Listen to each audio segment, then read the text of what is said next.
د شرق راډیو تلویزیون درنو قدرمنو لیدونکو او اوریدونکو سلامونه او نیکې هیلې مې ومنئ. زه توریالی ساحل یو ځل بیا ستاسو د کورونو مېلمه یم. تېره خپرونه د بوډا بوډۍ موږ دومره وجړولو قدرمنو لیدونکو چې په ټول لاره کې زه او زما ټول ټیم په ژړا.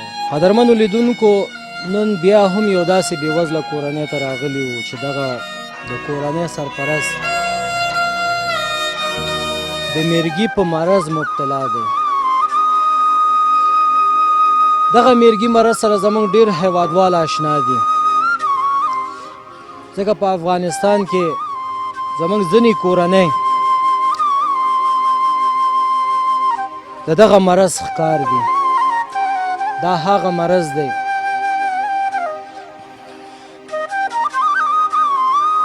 چې کله په یو انسان باندې راشي یو جړکه په شکل راځي، لکه انسان چې څنګه ځنکدن کوي داسې یو جړکه پرې راځي. ځای ځایګی نه ګوري که ښار دی که کور دی. په دغه د میرګي جړکه په ځینو انسانانو باندې راځي چې په دغه مرض مبتلا دي. که چېرته لاړ شي د کار لپاره او په یو کار وګمارل شي چې کله دغه جړکه پرې راځي د هغه کار څخه د هغه دندې څخه ګوښه کېږي، نو په اسانه ورته ویل کېږي زه وروره ته د میرګي مرض لرې، ته کار نه شئ کولی. زه په هغه د کار خاوندانو باندې غږ کوم، په هغه اداري مسؤلینو باندې غږ کوم چې داسې اشخاص چې کله ستاسې په خوا و شا کې کار کوي دا له دندې مه ګوښه کوئ، ځکه چې دا یوازې نه وي، د دې تر شا د دې ډېر لوی کورنۍ وي، ښځی به یې وي، ماشومان به یې وي، د هغوی به څه کوي. دغه خپرونه هم تاسې د نږدې څخه وګورئ. دغې کورنۍ هغه واړه ماټان ماشومانو سره غواړو چې خبرې وکړو. د خپرونې تر پایه پورې موږ سره پاتې شي، دا خپرونه هم وګورئ.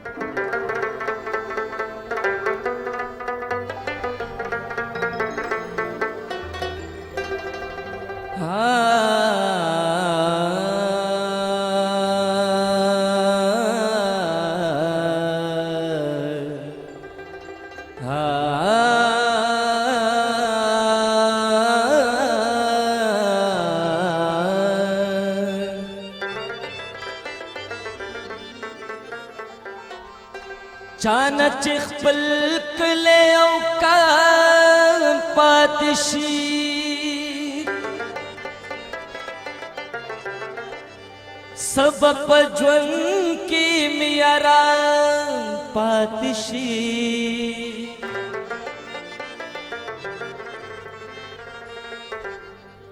که یې زما سرې ګریوان ولیدل راته حیران به په بام پاتې شي.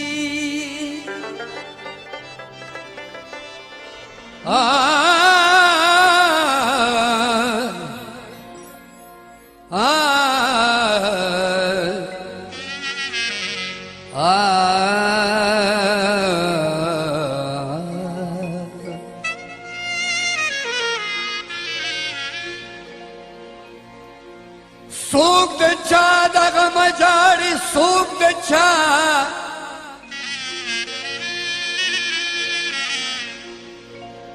څوک بې غمه بې پروا دي په دنیا.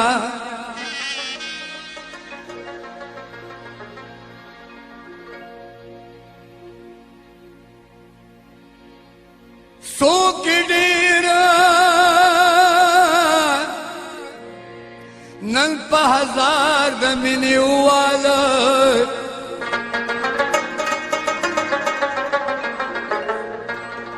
څوک به وجاړي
قدرمنو لیدونکو څنګه چې په پیل کې ما تاسو ته یادونه وکړه چې دغه کورنۍ یوازې نه وي، د دې کورنۍ تر شا ډېر واړه واړه کوچني کوچني ګلالي ګلالي ماشومان دي.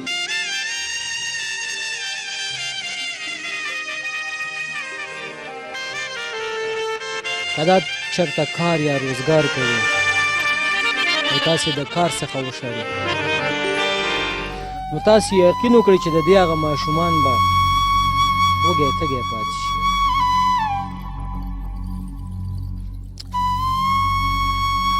دغه ورور چې د مرګي په مرض مبتلا دی، موږ د خواو شاو ګاونډیانو نه هم پوښتنې وکړې چې دا واقعه د ډېرو ستونزو سره مخامخ دی. کار روزګار نشي کولی، د دې په خاطر چې چېرته کار شروع کړي او دغه جټکه په دې باندې راځي، نو هغه د کار نه شړل کېږي. غواړو چې دغې کورنۍ دغه خوراکۍ سره دغه ورور چې همدغه مرض مبتلا دی، دې سره هم خبرې وکړو، تر څنګ به هغه واړه واړه ماشومانو سره به هم خبرې کوو. بیننده های شرق رادیو تلویزیون می‌خواهیم در جریان این برنامه یک همشیره‌ایم در اینجا نشسته است، با این می‌خواهیم صحبت داشته باشیم. خانواده اینها با کدام مشکلات دوچار هستند؟ همشیری عزیز، اگر شما بگویین که شوهر شما به مرض مرگی مبتلا است، وقتی که شوهر شما بر کار می‌براید و کار نمی کند. پیسه همراهشان نمی باشد که بر پشتکای شما چیزی بیارد. او وقت سر شما چطور چگونه میگذرد؟ برادر خیلی زیاد تکلیف سر ما تیر میشه. خدا میبینه و رسول هم میبینه. بس سر دل ما خیلی سوخت من یک چند تا کتیزی هم یک چند تا میگم چرا نمیکنی؟ میگه نیست چطور کنم؟ چپا میکنه مرا. خدا چی می واسطه ما سیام نمیکنه دیگه. صبر بالله میکنیم. وقتی که در پاکستان بودیم خودم موجه کار میکردم اشتکای خود نگاه میکردم. حالا اینجا که آمدم نه راه به ما معلومه نه چه بالا ما معلومه هیچ چیزم به ما معلوم نیست. موجه در یتابات کار میکردم اینجا دیگه میگردیم گاهی خانه یک چند وقت پیش ما در خیمه بودیم چهار دیوالی مردم ما رو داده بود. ابو خیمه خود پس گرفت از ما. باز پدر ما گفت یک جای خانه پیدا که خیر کرایه تمام میتم. باز اینمی خانه را گرفتیم مال کرایه ما را مو میکرد. پیش در خیمه بودیم. خدا اونو جان دم تیر کرد. زمستان شرق باران می بود اشتکای ما در از خونه کسی می تو کج مانده بودیم. سینه می بودیم واسه دوایش نداشته بودم سایتامه می بودم در کلینیکش. اگه کدام بوتل دوا میداد اگه نه پس می آمدم خدا سرشان تیر میکرد. صبر بالله میکردم. دوایشان معلوم نیست، چبلقشان معلوم نیست، جامعشان معلوم نیست. اگه کس نو کونه را دادشان چبلقای کونه کالای کونه مواره قمختار د جانشان میکرد. مگه نه خود تعالی نکردیم برشان نه به خود کردیم نه شوهر ما کردیم نه ما کردیم یکی ما هم نکردیم. همشیری عزیز وقتی که در شما در حیات آباد در خانه دیگران کار میکردیم روی امو خانواده های امرای شما چگونه میگه؟ ما به ما تنخواه را میداد قطعش زیاد میکرد یا کدام نان مانش زیاد میکرد پلاستیک به من داخل دیگه امرای اشتکایت ببر دیگه کدام کمک نمیکرد می روزه موزه میکرد یا گارد میخرید یا روغن میخرید یا اشتکای مکالا میخرید. خدا افغانستان تعالی کسی نکرده اون کلگی میمینه که با آمده سرش میرگی میمینه اما خام پخترم چم گاون میته دیگه تو کدام کمک وستشان نمیرسه که مرا بتین نگه ای برای غریب است خانه پدرم غریب است و یکونی هزار روپیه قرارم یک 200 300 تکش میکنه 200 300 دگیش میکنه مقصد غم مرال میکنین میتین مرا. اگر بگین همشیری عزیز خانواده پدر شما چی کار میکنن چی روزگار؟ پدرم خودش نشکر پاک میکنه گندیری میکنه ریزه بیادرکم است امومو پروشه. یک بیادرم شاگرد است که سوپ والا روز 300 روپیه میتیش دیگه بیادرم که کراکری والا شاگرد است روز 300 تو میتیش. بس نمور ما پوره شود 200 300 تکش میکنه 200 300 دگیش میکنه کرای جای مرا میتی. در حالی که خانواده پدر شما هم دوچار مشکلات زندگی می باشد باز هم آنها امرای شما کمک نه باز نمیکنه میگه برو باز دگه ما خواه دیدیم چی را بگو مالکه خیرم دی ما نمیتیم دگه ما خیلی خواه دیدیم باز دگه ما خدا یک رقم پوره میکنه میتیم پوره میکنم کرا خوب اگه داشته باشه یا نداشته باشه کرای خدا میتلبه اگر گشنگی بموری هم میگه کرای مرا پوره بته. همشیری عزیز وقتی که شما از خانه مبرایین فعلا خود شما میگین که ما در جلال آباد در افغانستان اینجا کار نمی کنیم خود در پاکستان در حیات آباد در خانه های دیگران ما ظرف های را می شستیم کالاشویی می کردیم. وقتی که یک خانم از خانه خود مبراید تا به او خانه می رود در راه اگر شما بگویین که هموطنای ما امرای شما چی سلوک میکنه با او خانم های چی سلوکی میکنه؟ هیچ چیز هم نمیکنه. خب آیا به نظر خوب میبینین به نظر بد میبینین در راه یک خانمی روان میباشه یک بچه یک هموطن ما با آنها چیزی میگوین نمیگوین؟ نه هیچ چیز نمیگه. در خود روان می بودم بس خانهشان میرفتم خوب مردم بودین بسیار خوب مردم بودین خوب نان و چای میدادین خب چیزی که خودشان پخته میکرد بر ما میداد باز میگه بیره ببر به اشتکایت کلچه می بود شیر می بود هر چیز می بود پلاستیک منداخ می ببر به اشتکایت ببریره گردن ما بسته میشه که ما بخوریم و اشتکایت گوشنه باشه.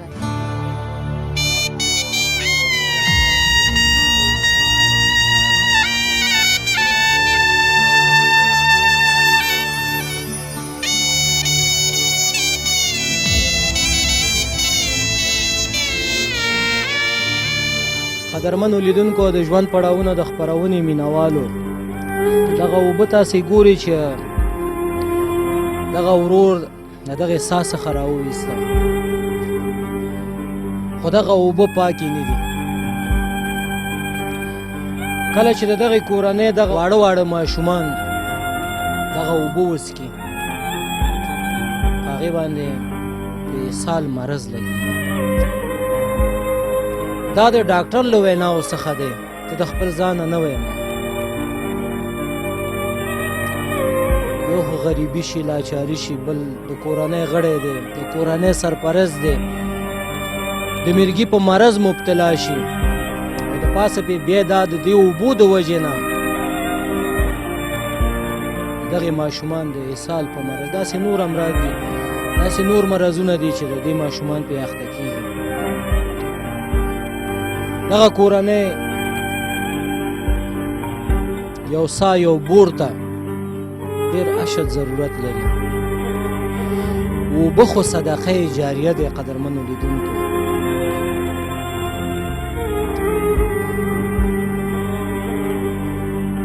زما دغه کورنۍ دغه واړه واړه ماشومان دغه غټان اوبو ته ډېر سخت اړتیا لري. که ستاسې د وس او توان څخه کېږي کولی شي دغه کورنۍ ته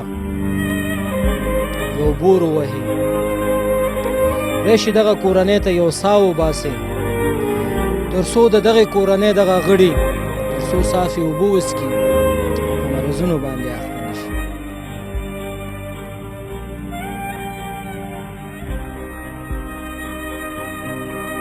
بیننده های عزتمند و گرامی، میخواهیم با سرپرست این خانواده که در اینجا شستم همراه اینها صحبت داشته باشیم.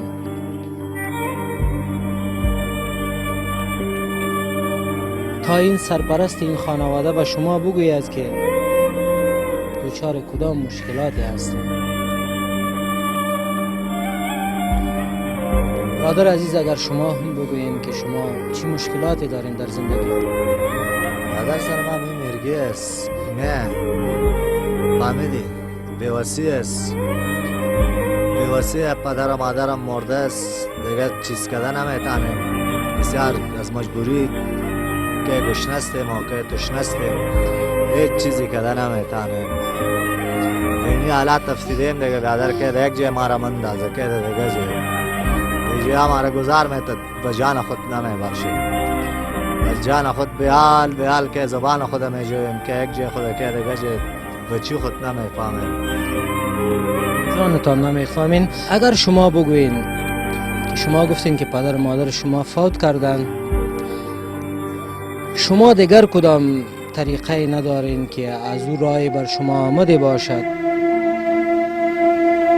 اشتکای شما خرد خورده هستند به خاطر ازی که وقت شما اشتکای را میمینین چاپیر برف خانم خود میمینین چی رنجی را میبین؟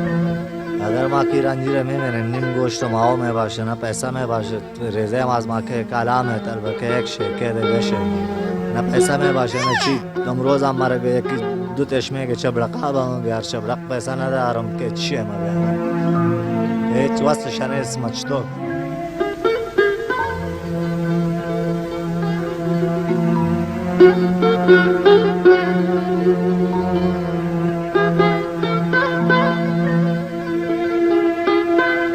پیسه نمی باشه چی نمی باشه بیالیه.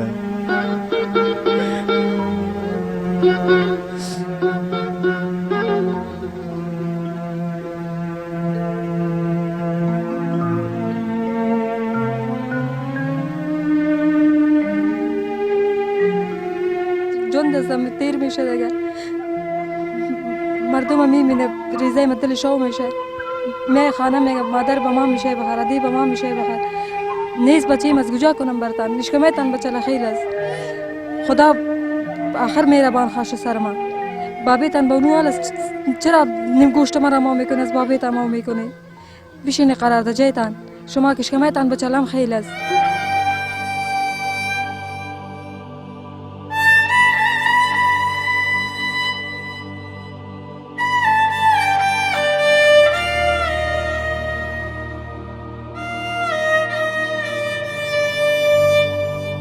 برادر عزیز، اگر شما بگویین که در این خانه که شما زندگی میکنید از این خانه چند کرایه میدید؟ از این ما 3000 روپیه. 3000 روپه میتین بیادر او هم با ما خسرو ما روان میکنه. از خود وست نداره، از خود ما وست ما نیست، دیگه کس با ما روان میکنه، دیگه کس با ما روان میکنه بیادری. تو هم که به یک رقم که به دیگه رقم. از خود نداریم، از خودم هم کالا ندارم. کلش 2 جوڑه کاله است، 2 جوڑه کالا است و دینی حالات میگردم. چبرقه ما تکه تکه است، چبرقه ما تکه تکه است. پیسه نیست که یک جوڑه چبرق بخریم. برادر عزیز، وقتی که شما کار نمیکنین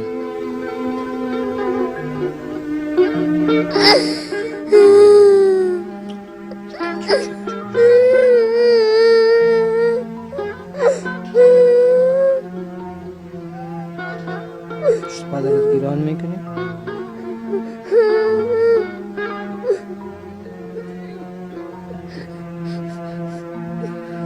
ریزه من با گیران است. چی کنیم دیگه؟ حالا از بیوسی دیگه با گیران هستیم، دیگه واسه ما نمیرسه.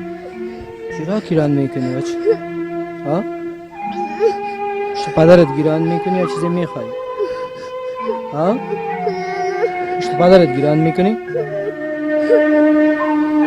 بیننده های شرق رادیو تلویزیون، شما میبینین که این کوچک، این همشیره عزیز پدر خود را دیده نتانست که تا او با گیران شده، این همشیره هم با گیران شد. درد پدر خود را دیده نتانست و از چشمای این کوچک گل، از این کوچک همشیره هم اشک آمد.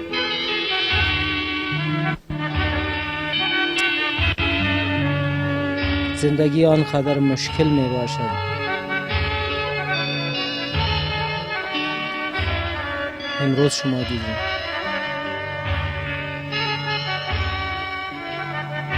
در این خانواده که این کوچک کوچک کودک های زندگی می کنند، هر روز، هر وقت، هر ساعت با گیران می باشد.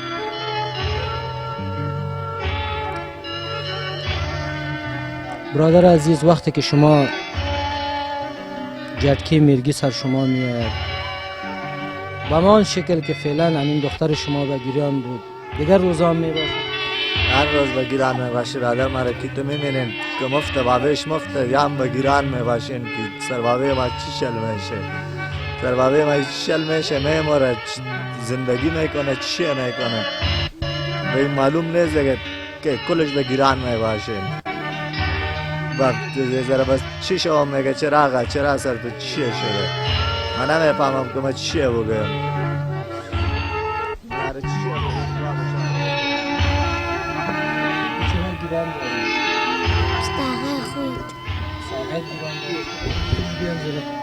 ما تو را از نزدیک ببینیم.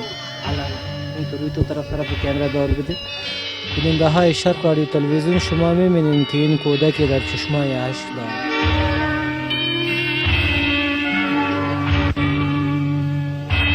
این اشک به خاطر از این است که پدرشان ناچار است، ناتوان است، کار ندارند، روزگار ندارند و در پای اینها جراب را ببینید. شما میبینید که جراب اینها پاره شده و این خانواده وصف توان ندارند که برای دختر خود، برای دیگر اولادای خود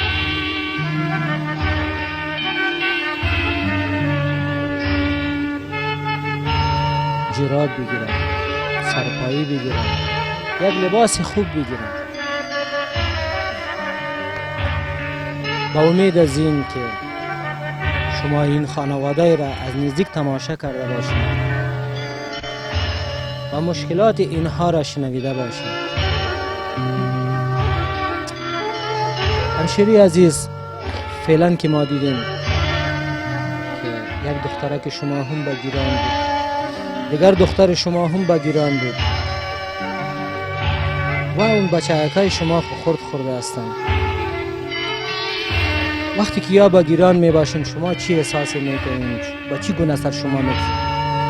بس دلاسا میکنیمش خیره چپ شو بچه چپ میکنیمشان دلاسا میکنیمشان سن پدر خصای میکنیم به گیران میشیم چغ میزنیم گیران میکنیم میم چپ شوی گای به پدرش میدم گای پس زیا میدم گای پس پدرش میدم گای پس زیا میدم میم چپ شوی گیران میکنیم که چرا سر پدر ما چی چر شد چرای پدر ما میگم خیره چپ شوی میته یک جټکر سرش میه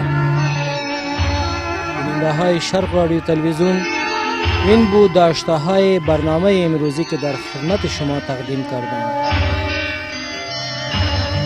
شما میبینین بیننده های شرق رادیو تلویزیون که این کمک از نزد از آقای حسینی صاحب بر این خانواده کمک شد.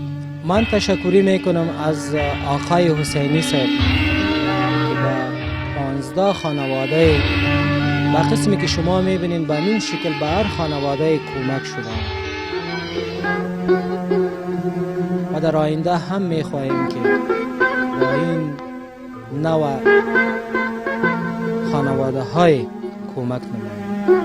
اگر شما هم میخواهیم با این خانواده کمک نماییم، شما میتوانین که به هیل خیره ټولنه شما یک جای شوید. شماره تلفن هیل خیره ټولنه که همین ساعت در روی پرده تلویزیون شما میبینید.